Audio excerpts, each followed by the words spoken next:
Blood cancer ডায়াগনোসিসের ক্ষেত্রে বাংলাদেশের অবস্থা আসলে কতটুকু? আমরা ডায়াগনোসিস এবং চিকিৎসা উভয় ক্ষেত্রেই দেখতে পাই একটু যেন কোথায় একটু আস্থার ঘাটতি আমরা দেখতে পাই রোগীদের মধ্যে, তারা দেশের বাইরে চলে যায়।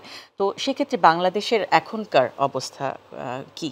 আমি বলবো এটা আসলে আমাদের দেশে প্রচারণার অভাব, আমাদের দেশে বিশেষজ্ঞের অভাব নাই, এবং এই ডায়াগনোসিসের জন্য যে ধরনের ইনভেস্টিগেশনের জন্য যে ল্যাবগুলো দরকার, প্রযুক্তিগত উন্নতিও আমাদের যথেষ্ট আছে।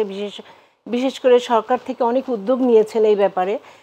বঙ্গবন্ধু মেডিকেল ইউনিভার্সিটিতে সব ধরনের ব্লাড ক্যান্সার নির্ণয়ের জন্য সব ধরনের ব্যবস্থা আছে। আর্মিতে যদি বলেন, সেনাবাহিনীতে আর্মড ফোর্সেস ইনস্টিটিউটে এফআইপিতে আছে, এছাড়াও বেসরকারি অনেকগুলো প্রতিষ্ঠানে আছে। এবং এই ব্লাড ক্যান্সার নিয়ে যেহেতু আজকে আমরা কথা বলছি, এই ইনভেস্টিগেশনে খুব বড়, খুব বেশি ব্যয় সাপেক্ষ কোনো রোগ নির্ণয়ের জন্য ব্যবহার করতে হয় না আমাদের। যেমন ব্লাডটা দেখলাম আমরা, সিবিসি যেটা করলাম, এটা দেখে একজন শিশু বিশেষজ্ঞ বুঝতে পারছেন যে এই বাচ্চাটার কোনো সমস্যা আছে, একটা ক্যান্সারে আক্রান্ত হওয়ার সম্ভাবনা আছে। সে তখন প্যাথোলজিস্ট বা অঙ্কোলজিস্ট বা শিশু ক্যান্সার বিশেষজ্ঞর কাছে যখন পাঠাবেন, উনি সিম্পল বোন ম্যারো থেকে নমুনাটা সংগ্রহ করবেন এবং ব্যথামুক্তভাবে এই সংগ্রহ করা হয় আউটডোর বেসিসেই। এই নমুনাটা নিয়ে দেখা হয়, 3টা পরীক্ষা করা হয়।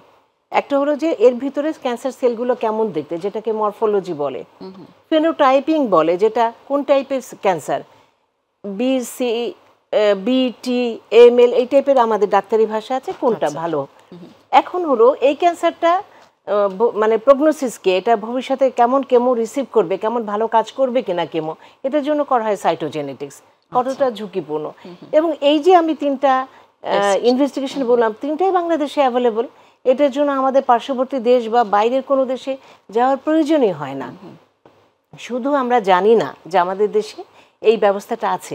এবং যখনই ডায়াগনোসিসটা হয়ে গেল, আপনি বাইরে যে চিকিৎসাটা করবেন তার মানে 4 ভাগের 1 ভাগ টাকা দিয়ে আপনি বাংলাদেশে চিকিৎসাটা মানে ডায়াগনোসিসটা, রোগ নির্ণয়টা কনফার্ম করলেন। তারপরে আপনি যাবেন চিকিৎসা ব্যবস্থায়। আপনি যখন রোগটাকে নির্ণয় করে ফেললেন যে এই পর্যায়ে আছে, এই ধরনের সেল আছে, তার জন্য প্রোটোকল আছে।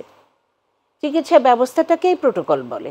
তো এই প্রোটোকল কিসের পরে কি হবে, এই যে প্রোটোকল বা এই বাচ্চাটা কোন ধরনের চিকিৎসা পাবে, এটা কোনো ডাক্তার মন গড়া কোনো সাজেশন দিতে পারেন না। অবশ্যই এটা ইন্টারন্যাশনাল প্রোটোকল আছে, ইন্টারন্যাশনাল স্টাডি আছে। বিশ্বের যে কোনো জায়গায় যাও না কেন, যে কোনো জায়গায় আপনি যাবেন, এই প্রোটোকলটা আমেরিকাতেও প্রযোজ্য, লন্ডনেও প্রযোজ্য, জার্মানিও প্রযোজ্য। ফলে ইন্টারন্যাশনাল প্রোটোকলের উপর বেসিস করেই ডাক্তার ডিসিশন নেন যে ওকে আমি কোনটা দিব, কোনটা কাজ করবে। তো বাংলাদেশেও আমরা দেখেছি, আমার নিজস্ব একটা স্টাডি আছে, বিশ্বে দেখা যায় যে ব্লাড ক্যান্সারে রোগ মুক্তির হার শতকরা 80 থেকে 85 বাচ্চা ভালো হয়ে যায়।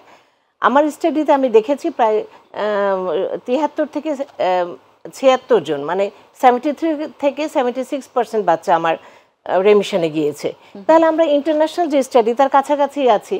আচ্ছা, তো এটা ভীষণ আশাপ্রদ আমাদের জন্য একেবারে। এবং যদি সঠিক সময়, আপনি বারবার বলছিলেন যে সঠিক সময় যদি রোগটা ধরা পড়ে এবং চিকিৎসাটা শুরু করা যায়। এবং চিকিৎসা আরেকটা জিনিস হলো কি, আগে আমাদের নির্ভর করতে হতো বিদেশি ওষুধের উপর। আচ্ছা, এখন বাংলাদেশে প্রচুর কোম্পানি আছেন যারা উন্নত মানের, বিশ্বমানের ক্যান্সারের ড্রাগগুলো তৈরি করছেন।